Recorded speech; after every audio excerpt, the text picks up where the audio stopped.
My name is Fiore and I'm an Irish dog, happily taking a nap. Okay, I won't take a nap. I will explain you why I think that Theresa May is trying to trick all of you. She's saying that she wants to keep the European citizens here in the UK. But what are the conditions? Oh, she say that they can stay indefinitely, not a problem. They can use the public services like every other British citizen, but just like they actually pay the taxes on the public services, this is already paid for. It's nothing free. It's not a concession. It's just a right that is paid for. But what about the right to vote? Obviously, European citizens won't have the chance to vote. Why? Because she's not offering a citizenship at all. So what she's saying, in other words, is that you can stay here. You're paying for it anyway. She's not saying how much you have to earn per year, but it's in the region of £18,000. But apart from that, that's not what I want to be focused on. I want to be focused on what she's asking in return. She said that she obviously wants the mutual rights with the British people abroad residing in foreign countries in the EU. But let's analyze what happens, for example, with the Italian country. For every Italian person here in the UK, they have to live here for at least 5 years to get the permission to stay. And they won't have, obviously, the citizenship, even if they're married to a British citizen. If an Italian person residing here for more than 5 years or married to a British citizen, they're supposed to have 2 exams, one on the British language and one on the Living in the UK book, which is quite a thick book.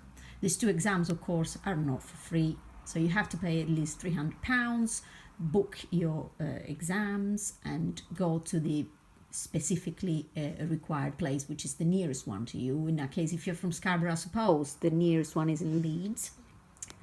And after this, of course, they have to pay £1,400 for an application, which if rejected, they will only get refund of £80. So after this, you might get the naturalization, which is the British citizenship, and enjoy the citizenship of both countries, the Italian and the British one, and you would be allowed to vote in both the countries. But what happens to the British citizens when they reside in Italy? She said that she wants the same rights in return. Apparently, this is not what's happening. If you are a British citizen currently, since the UK hasn't left the European Union yet, you have to live at least for 5 years in Italy before getting the Italian citizenship. Or if you marry an Italian person, between 2 and 3 months, you can get the Italian citizenship by only spending €30.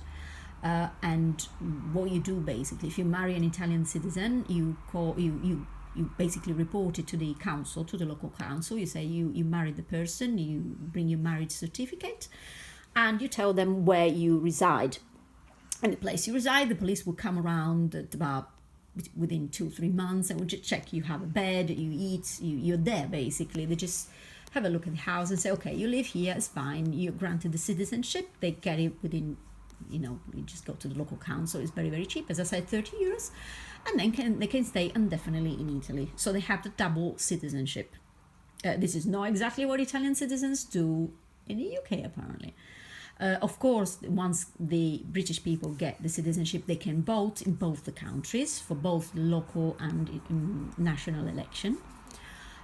If a non-European citizen, which is what will happen with the UK, stays in Italy, it has to be for more than 10 years before they can apply for citizenship. And again, it costs €30. If they marry an Italian citizen, exactly like the British people, they get the right within 2 to 3 months once they call, obviously, the council and they verify you live there. So she's talking about having mutual rights, but this is not what's happening. So if I were the Italian government, I would say, well, actually, for all the British people that have got the citizenship here, they will have to pay €1,400 to stay. And for the new ones, they will have to pay €1,400 if they want to stay here. because this is what you force people to pay in Italy, in the UK. Now, apparently, it seems like the fee will go up from £1,400 to 2,200. I've read somewhere. I'm not really sure, so I don't want to bank on it, but it is not for free as it stands. So if she wants the mutual deal with the Italian government in particular, well, she should give the chance to get a citizenship rather than just swirl around with a three cards game and promising rights that are not there. This is certainly not mutual. So if you really want to analyze a proper deal with the EU, you need first of all to be honest. And this is not honest. She's just playing the three cards. So I don't suppose Theresa May is fit for the job, unfortunately, because a proper deal with the EU will have to be based on honesty and facts.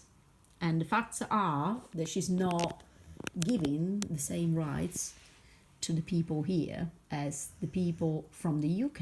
The UK have their rights granted, and definitely in foreign countries in the EU. And if I can understand that and I'm a dog, I'm sure that many of you can understand this as well. So, have a good day.